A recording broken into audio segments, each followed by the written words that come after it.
Hi guys, it's me, Judy, electronic medium. Life is paranormal. On this channel, we research the afterlife using today's technology. I have some questions for you. Would you guys like it if I went live?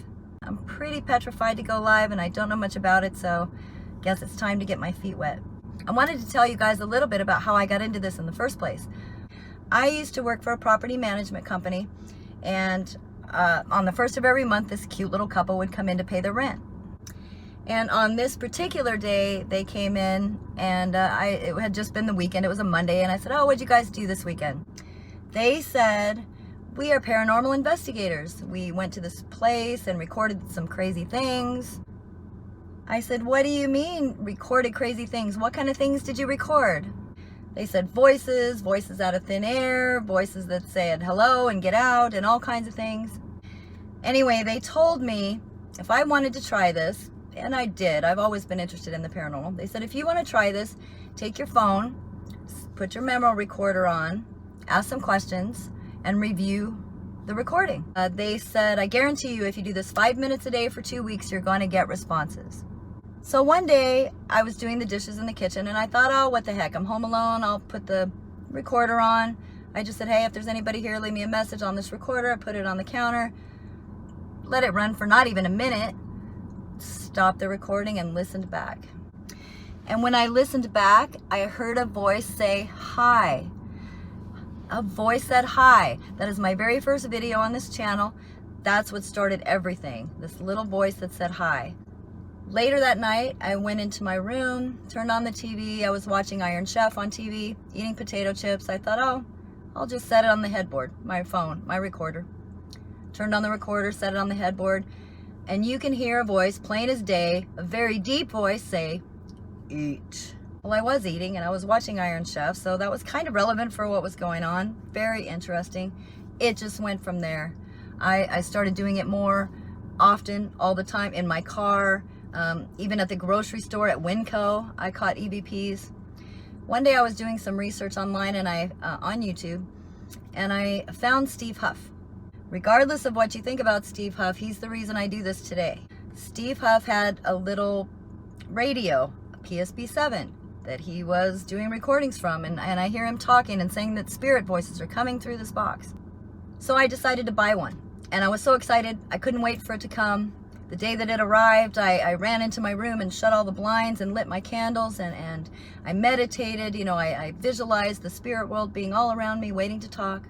And I recorded some strange things. I heard my name, things about God, we see you, we hear you, those kind of things. So I came home from work one day and my roommate had passed away. My roommate was 27 years old and he was dead on my living room floor.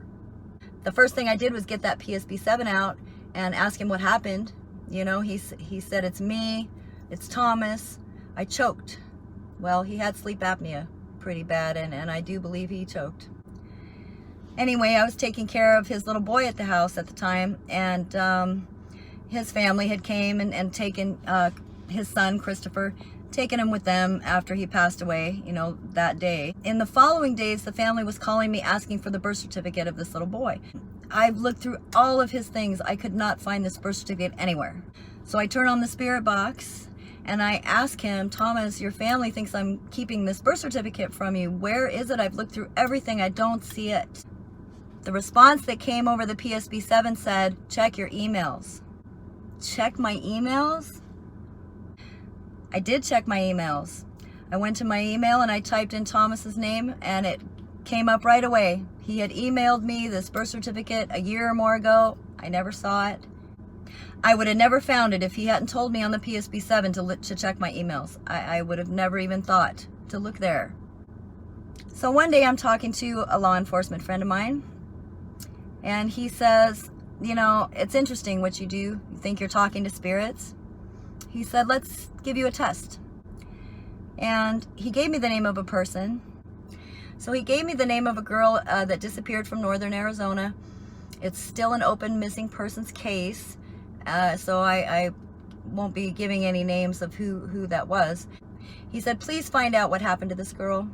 I sat down with the Psb7, asked a lot of questions, wrote down the answers. I heard things like, trucker, black truck.